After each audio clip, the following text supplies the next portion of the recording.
Hello, my name's Chris Williams. I'm an Emeritus Professor of Psychosocial Psychiatry at the University of Glasgow and also Director of 5 Areas Limited, which has written the Living Life to the Full with SAD course. This has been developed for people who experience a pattern of feeling worse in the winter months. It aims to help us start to think through how winter light affects different aspects of our lives and also how to get the most from the course resources. This short introduction provides an overview of the course about how and why it's been developed. Living Life to the Full is one of the world's most used self-help systems to build well-being. It addresses both emotional well-being and also coping with physical illness and physical symptoms. I work as part of a wider team that includes practitioners, including medics and also nurses and others, and also teachers and trainers, designers and computer programmers. And we've produced a range of resources that cover the lifespan, everything from pregnancy, new babies, children at nursery, at primary school, at secondary school, adults and older adults, and teaches a range of life skills based on the cognitive behavioural therapy approach, CBT, and to try and look at ways of helping people use this approach to improve and enhance their life. It's available in a range of resources, and we were approached initially as part of this project to provide an accessible online web-based course that could help people benefit from the learning of the research programme that has looked at SAD. The course has been created based on interviews and the shared experiences of people affected by low winter light. The content has been researched as part of a project organised by the Universities of Glasgow and Edinburgh, working with poet Alex Finlay and me, Chris Williams, and the Living Life to the Full team. The project is funded by the ESRC, that's the Economic and Social Research Council, and has brought together people from many different backgrounds, led by Professor of Geography at the University of Glasgow, Professor Hester Parr. We gathered information using a national survey, our winter light workshops called Wintering Well, and interviews with individuals who attended the workshops. All of them had experienced difficulties during winter, and those participating also kept detailed diaries and took photographs, kept a journal, and expressed their experiences in other ways such as poems and more. The content of this and the other course sessions are aimed and informed by their comments. It summarises the learning points and how they can be applied to help fellow sufferers make helpful changes in their own lives. The course starts by reflecting on the various rhythms of life. People who are unaffected by light changes often don't give a second thought to how we all live within a setting that's governed by natural rhythms. The 24-hour cycle of day and night, the cycle of the waxing and waning of the moon, the tides that come in and go out, and the changing seasons, spring, summer, autumn and winter, with repeating cycles of plants and animals growing, developing, hibernating or reproducing at different times of the year. On the screen are some lovely photographs. They show different aspects of these seasonal patterns, light or lux levels, autumn leaves, the cold and snow of winter, and the changing colours and contours of the trees, and also the different characteristics of light. These cycles are often outside us, but these cycles also occur within us as well, like the sleep-wake cycle, the menstrual cycle, and our pattern of eating and socialising or working. We can see the differences when these cycles are upset, say for example in jet lag or the menopause, or if we travel and move through time zones, or have to start on a night shift or get up super early to catch a plane, or stay up very late for a party. It's important to remember that there are millions of people across the world who are affected by seasonality, the rhythm of the seasons, and especially those who feel worse in winter. What is the unique impact on you? What do you notice? Do you feel worse if the day is darker, or if it's raining or cloudy or foggy, or the air seems humid and cold? Do the shortest or longest days stand out for you as markers across the year? Or do other times stand out? For example, when the hours go forward and back, perhaps noticing the evenings suddenly are darker can have an impact.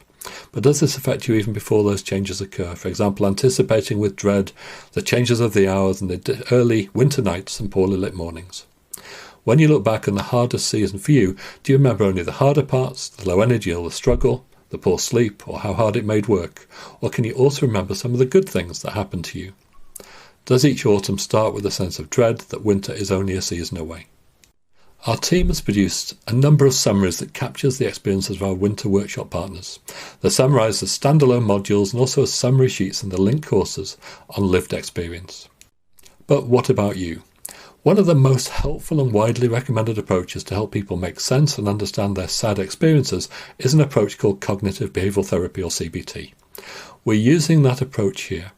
The 5 areas approach communicates the key concepts of CBT using an everyday language and uses practical tools and worksheets to make it accessible. It helps by looking at each of the 5 areas of life that can be affected at difficult or challenging times. That's why we call it the 5 areas assessment. It includes the people and events around us, things like our jobs or lack of jobs, partners or children, colleagues at work and bosses if we have them. Each can be affected if we struggle over winter, and it can help if we can tell them so they can understand and make reasonable adjustments to their experiences of us at times we struggle. The second of the 5 areas is thinking, with altered winter thoughts. On screen you can see a direct quote from a participant at our Wintering Well workshops, sharing what they noticed in winter.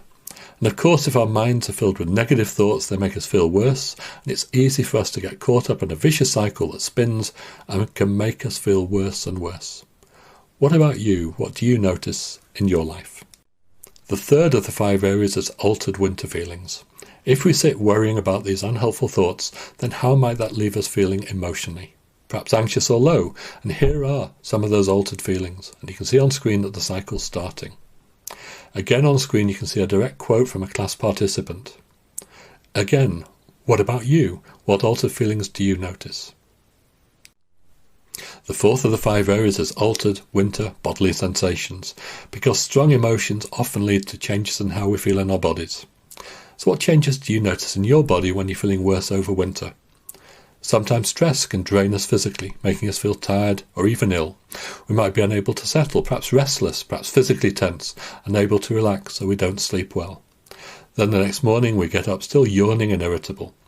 Or maybe stress affects us in other ways, feeling off our food, or the opposite, craving food so we comfort eat. Or we feel exhausted and haven't any energy. Again, what about you? When we're feeling mentally and physically bad, it can add up to alter our behaviours or activity levels and how we respond to others. That's the final part of the 5 areas assessment. And on screen is another real life example. So in the wintertime, I don't have the drive to go out and do anything. I just can't get myself off the sofa to do anything. I'm quite a crafty person, and it's harder in the winter to even look forward to doing something. And I just spend massive amounts of time just watching telly. That's a good example of reduced activity, something that's a common change in SAD. Life becomes harder and it's such a relief to do less. Then the less you do, the worse you feel, and the worse you feel, the less you do. A second common area of change is avoidance of people, places and situations that seem scary. So again, what about you? Are you noticing any patterns of reduced activity or avoidance in your life? The good news is you can break the vicious cycle by making changes in any of the 5 areas. The other topics in the online Living Life Full with SAD course aim to help people make changes in those different areas, including noticing and changing unhelpful thinking, responding differently to others, and doing helpful activities that make you feel better. All these changes help you shift things from a vicious cycle to a virtuous cycle. You can see online the names of the different modules that will help you do this. To access the Living Life Full with SAD course, visit online.LLTTF.com. Please note there's no need to add www. Then register using the code to unlock the SAD resources when asked to input the code during the registration process LLTTF SAD. All one word, no hyphens or spaces. And then finally get started on changing your life. We hope you found this interesting and helpful.